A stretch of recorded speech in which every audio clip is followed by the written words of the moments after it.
What's up, sports fans? Welcome to Court Vision, brought to you by War Room Sports in conjunction with the Sports Kings. I'm your host this evening, Jimmy at JW the Blueprint, also known as the Greek god Prometheus. At the round table this evening, I have Frank Santos from the Sports Kings. What's going on, Frank? Not much, man. If I was cotton soft like these NBA players, I could take this paper cut I got at work today and be out 3 weeks. There you go. You still get paid, right? Yeah. From War Room Sports, we got Dev. What's going on, Dev? What's up, man? I got I'm 1,000% sure that I have no clue what's going on in the NBA right now. Yeah, I am too. You know, shout out to Auburn and Florida State playing for the championship. Auburn's quarterback looks like Pat Poose. Shout out to Fred Purdue with my 1,000%. Yeah. We also, from the Sports Kings, have Andy. What's going on, Andy? The complete hoops head who informed us that he hates football. Yeah, what's up with that? You're going to get me crucified. Yo, shout out to Aubrey Graham. Just hold on, we're going home. You didn't know his name was Aubrey, You already know. Listen, in the NBA, Andy's NBA right now, we got a lot of crazy. I'd hate football, too, if I was a Lions fan. I'm wearing my Lions hat next week. We got trade talks. We got injuries. We got fake trades being brought up. All kinds of craziness going on in the basketball.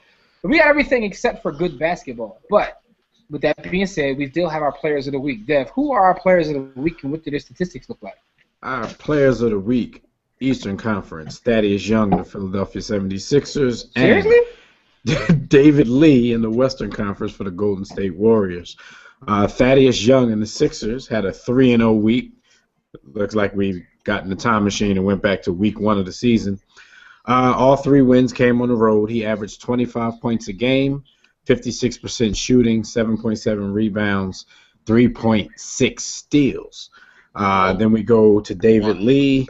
David Lee averaged 24.5 points, 10.5 rebounds, and 3.5 assists. 3.5 assists. 3.5. Warriors had a 4-0 week. I'm sorry, I'm trying to watch football at the same time, man. Guys, don't say that around Andy now. let me interject in my fantasy league real quick that our David Whitlock over at Sports Kings was trying to hustle Thaddeus Young and David Lee, both from me, for an injured Chris Paul and his bad haircut. Yo, by the time this airs, I'm going to have Chris Paul on my team, Andy. You don't even know. You can have Chris Paul. Quit driving it. You drove it to the point where he told me it's about it. David Lee and Thaddeus Young right now. I was like, okay, check, please. Don't even worry about it. I'm out. Players of the week. What do you think about Thaddeus Young, man? Thaddeus Young winning the MVP talk? Thaddeus Young? No? I've always liked Thaddeus Young, man. You got to win more than 25 games, though. Every time I see Thaddeus Young play, I'm like, he's way too good to be on the 76ers team. I feel bad Thaddeus Young will be a great second man off the bench. Yeah, he would. He's a good player. He's too much between. He could be a third option on a good team, maybe fourth option.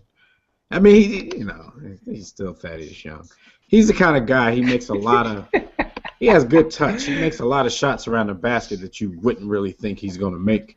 But other than that, that's because you really wouldn't think he should be taking those shots. That's the problem. Taking any shots. That's a good point there too. Listen, man, we got some issues going on. Shout out to Thaddeus and David Lee, yo. I ain't seen David Lee put up numbers like that since NBA 2K12 when he said a cheat code. But anyway, that was bullshit. Let's talk about some controversy going on. Let's talk about my man who I like to call Basic Game, aka Andre Miller. He has some issues going on in his situation. Now they're talking about trading him. Frank, what do you think about this Andre Miller situation? I mean, I think he's just not a good fit for what they're doing in Denver. I mean, the team is falling apart. It seems like everybody's available.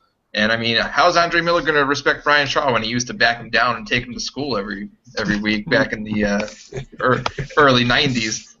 So, I mean, I think Andre Miller can be for some reason the Warriors say they're not interested, but I think that's exactly what they need is a veteran backup point guard so Steph Curry doesn't have to play 45 minutes a game and break both of his ankles again. But, I mean, I think then he'll be coached by Mark Jackson, and I'm pretty sure they played together too, right?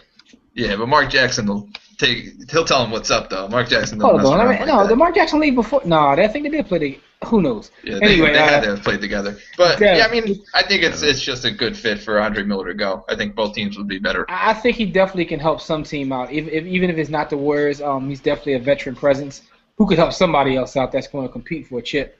What do you think, Dev? I think Andre Miller played with Tiny Archibald is what I think.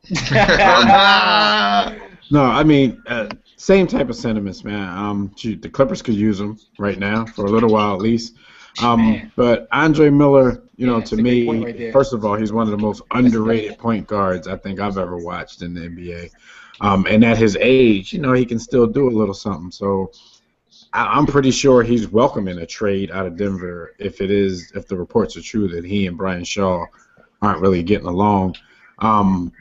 Like you said, Jimmy, I'm not sure if it'll be the teams that they're reporting right now, but I think there's several teams around the league that could use his services right about now. So, I hope it works out for him. The thing is, he still can be productive because even though he's getting old, his game was never based off athleticism. He is he can't jump. He can do that for he can't run, but 12 more years. He gets it done. He has an old man's game. But he posted up Harrison Barnes last year and scored on him. and this is another thing. He never really could shoot, but people go for his pump fake every single time. He has the greatest pump fake in the history of the game, though. Tell me he don't have the greatest pump fake, and you absolutely right. He can't shoot. He goes the whole. Like, what is that? Anyway, Andy, what's your opinion of this situation? I mean, I think you guys about, wrap that up a bit. He's 37 years old. I mean, how old is Brian Shaw? I don't even know how old Brian Shaw is. He ain't much older than 37. And that's kind of a hard thing. It's hard when that happens. I mean, obviously, and Miller's been around a long time, and we've talked about his contributions to his teams. He's playing a low in minutes, I think, this year, or maybe it's close to what it was last year, about 19 minutes a game. And I don't think he's helping that team any. I think there's a lot of good teams you could put him on who need point guard help. I would love him in Indiana. Get that done. There you go. That's another good fit. Great. I want every good point guard to go to Indiana. I know. I noticed that. Any good point guard, you want them all to go to Indiana. Send them all. I like Indiana. I got like a secret love for Indiana. I don't know what it is. Shout out to C.J. Watson on Indiana for having the worst nickname ever. Quiet Storm. Would that be? Quiet Storm. What the hell is that? What does that even mean? That was a nickname that was cool as hell if it was 1998. I was gonna say, plus you got to be like really good to have a nickname. I don't know. This is true. Listen, other trade that's being talked about. Other trade being talked about is guys that used to be teammates. We're talking about the other team in LA at this point. How about that? Talking about the Lakers, who, from what I hear, they're trying to trade Pau Gasol for Andrew Bynum, and what's holding the trade up, from last I read, was Dion Waiters. The Lakers also want to get Waiters in the deal, but the talks are still going on. What do you guys think about this move? Is it a good move for the Lakers? We know the guy can't stay in Cleveland. He's over there nailing coaches' wives and things of that nature. So what do you think about this deal? I'm going to start with you, Andy. Well, I mean, I think the Lakers obviously are going to save over $20 million if they do take this deal and they fine them. Mm-hmm. But it's got to be done by 5 p.m. on Tuesday, which is tomorrow, and or today, depending on when you're watching the show. But I mean, it's got to happen. And the thing with Waiters is the Lakers obviously want to get something back besides cap relief. I mean, they're trading probably their best player right now. Right. And, I mean, I don't think it's going to happen. I think probably what's going to happen is Cleveland's going to end up having to choke on it and just waive Bynum themselves and save $6 million. And I mean, who's – or Richard Jefferson.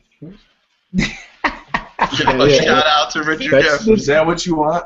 That's their contingency plan. Their plan B is to trade for Richard Jefferson. So, yeah, I think they're up against the clock. I mean, we've seen things happen in the 11th, 12th hours before, but I don't know. I'm in agreement with Andy. I think Cleveland's just going to end up waiving him because there's no way they're going to, guarantee the rest of his contract for this season. Like I said, they won't confirm what it is that he did, but I think we all know. ESPN LA 710 radio. And there's no coming back from that. So he has to be gone. Whether it's by trade or if it doesn't happen by 5 o'clock, then they're just gonna have to let him go. Yeah, I mean, I think it's ironic that Andy said that they were going to have to choke on the contract because Bynum had Somebody choked. No, never mind. Somebody choked down. Whatever. You weren't there. I can't confirm that. Anyways, I mean, I think it'd be a great trade for the Lakers if they could pull it off. If they could get Dion Waiters out of Pau Gasol, because Pal's probably leaving. I mean, I think this soap opera's coming to an end. The two sides are just spent with each other. I love the thing about Pau Gasol is that as soon as he thinks he's going to get traded, you see him coming out like he had the trade rumors. All of a sudden, Pal's got like 15 points, 10 rebounds, 8 assists. Like, oh, yo, Pal can play. Always. But you know, that's what he does, period, though. Like, this guy has flashes of greatness and then flashes of being soft as tissue paper.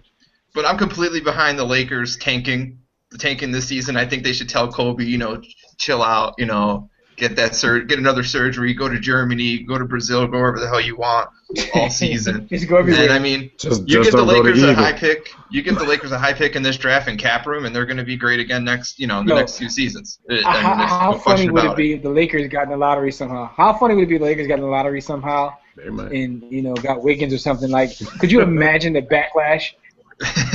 David Stern would probably call up and try to squash that too. Like, no, it's not going to happen. I mean, they have their pick. They have their 2014 first-round pick, so it's definitely possible. I mean, they're not in the playoffs right now. I don't see them making the playoffs, especially if they trade Powell. There's no chance they're making the playoffs. Yeah. Well, the other part of that deal, too, is that now that I'm thinking about it, is that trade doesn't even work without another piece because of the money.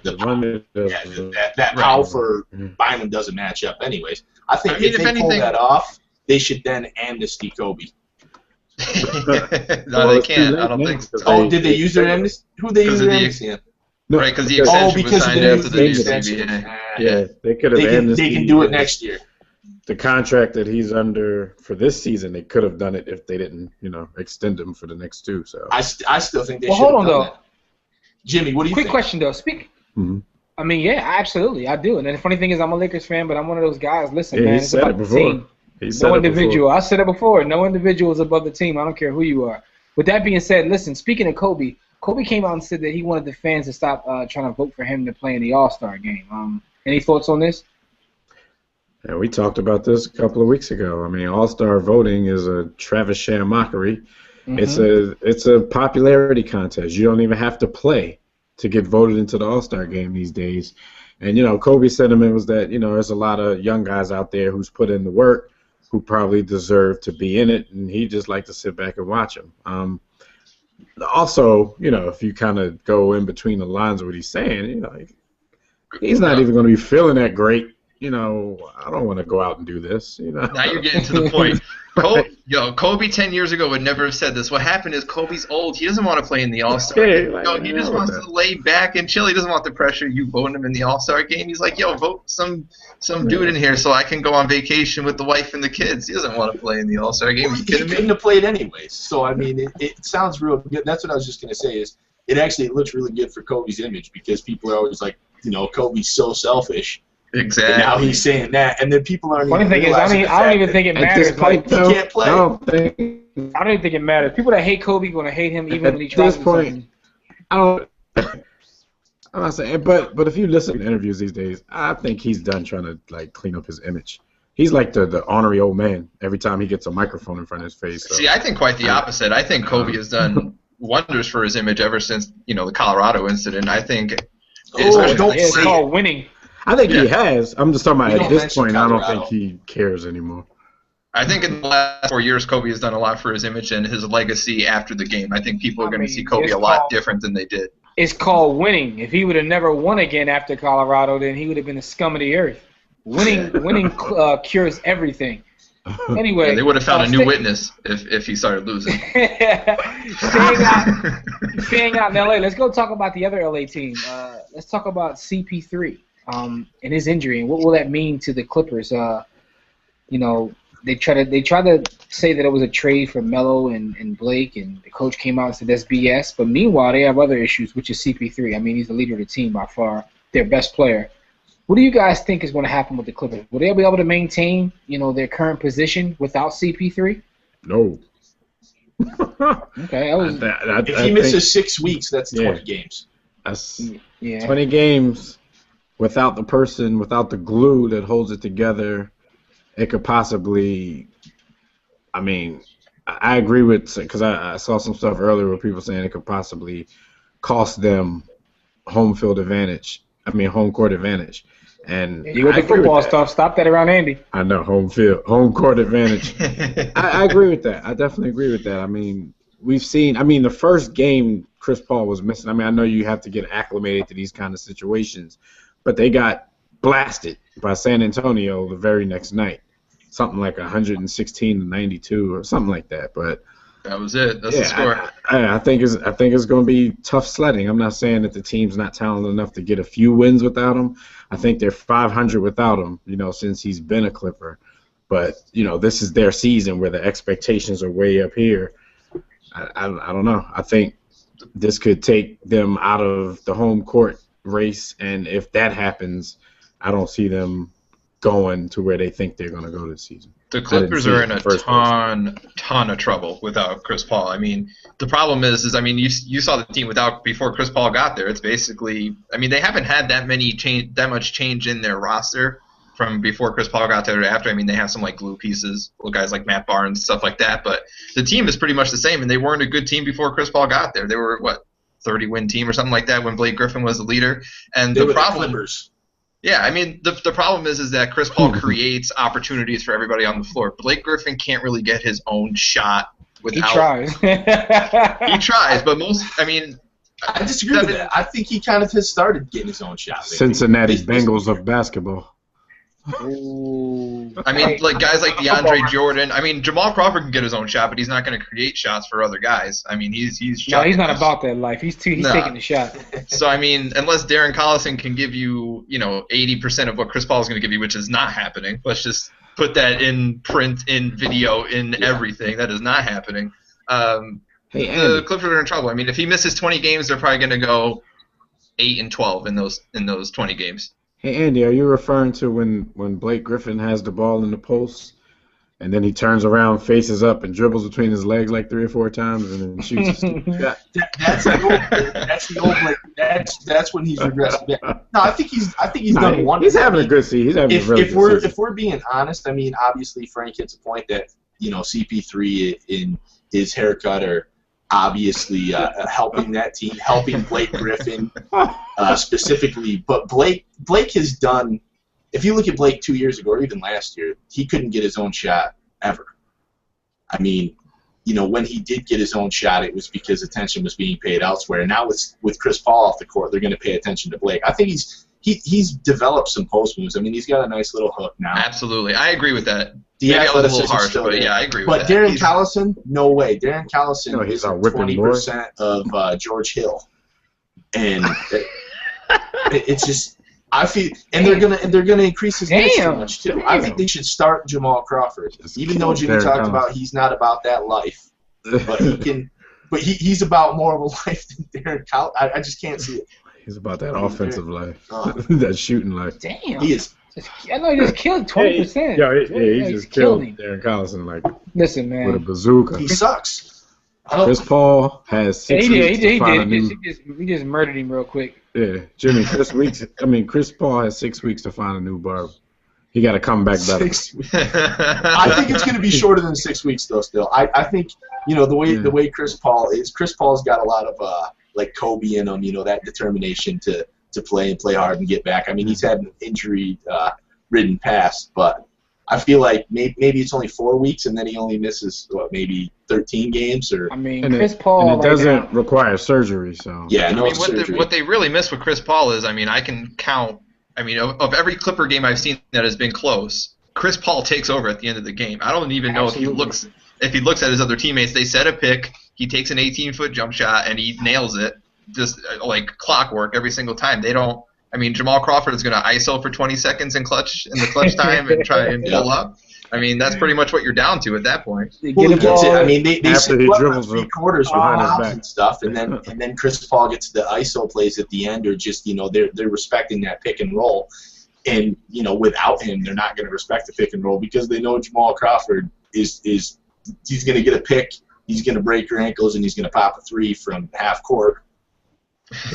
And Collison, they're not even guarding that guy. Chris Paul right now is working on his business plan.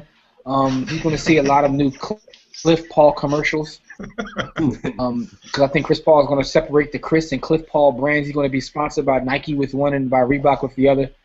So that's what's going on with Chris Paul these days. But anyway, with that being said, Chris Paul, get back because they're one of the only good teams that we talk about how bad it is now watching basketball. With think about this: Chris Paul's out, Kobe's out, Derrick Rose is out, Westbrook is out. Like, come on, man. Why can't Rondo? Why can't George Hill get hurt or something like that? No disrespect to George Hill. No disrespect to George Hill, but why we hate on Darren George Collison? Yeah, why can't why not Darren Collison? Yeah, why can't Darren Collison? I can give you a long list of people that could be hurt, but why these guys, man? Like, it's gonna be tough though, because I think they're only sitting at like 4th in the West, anyways. I mean, it's pretty easy to drop 2 or 3 spots. This is true. It's like when Uncle Phil died. It's like, yo, why couldn't you have Hillary? Yo, you could have took Hillary. Why can't I bring up Uncle Phil? Why Uncle Phil? Rest in peace, Uncle Phil, man. Uncle Phil. Anyway, man, why he don't want me? Anyway, yo, with that being said, gentlemen, anything you looking forward to this upcoming week, Andy? I mean, we're talking about it right now. I want to see the Clippers play without Chris Paul. I mean, do you now? It's not going to be as polished, but I want to see if they can be resilient enough to pull out some games that perhaps they shouldn't win. You're looking forward to watching Darren Collison run the point. Gotcha. Not so much that. I'm looking forward to Blake Griffin scoring like 40 points. I want to see that. Okay. Dev, how about you? Anthony Davis is still better. Sure, Jim, you laughing at him looking forward to Darren Collison running the point. Mine is even more insignificant than that. I'm looking at your team, Jimmy. I'm wondering if the Lakers have found their new point guard in Marshall. You saw them 17 dimes? That boy can pass. He's on a mission right now, so I'm wondering. He can't do much else. Found a new point guard. He can beg for a got a Twitter little Ricky follower. Rubio in him. He can't do much else, but he can pass. Frank, what you looking forward to, Frank? The team I'm really looking forward to is Golden State. I want to see how long Something they can about ride this streak. I mean, you know, the Nets did play well. The Nets, personally, the Nets have a rough week coming. They got Golden State, Miami, and then at Toronto. So Toronto's been one of the hotter teams in the league. So it might be a little rough for the Nets this week. But And they aren't the Knicks. Shout out to the Knicks. The Knicks have been playing really For me well. personally, That 3-game Texas trip, they did very well.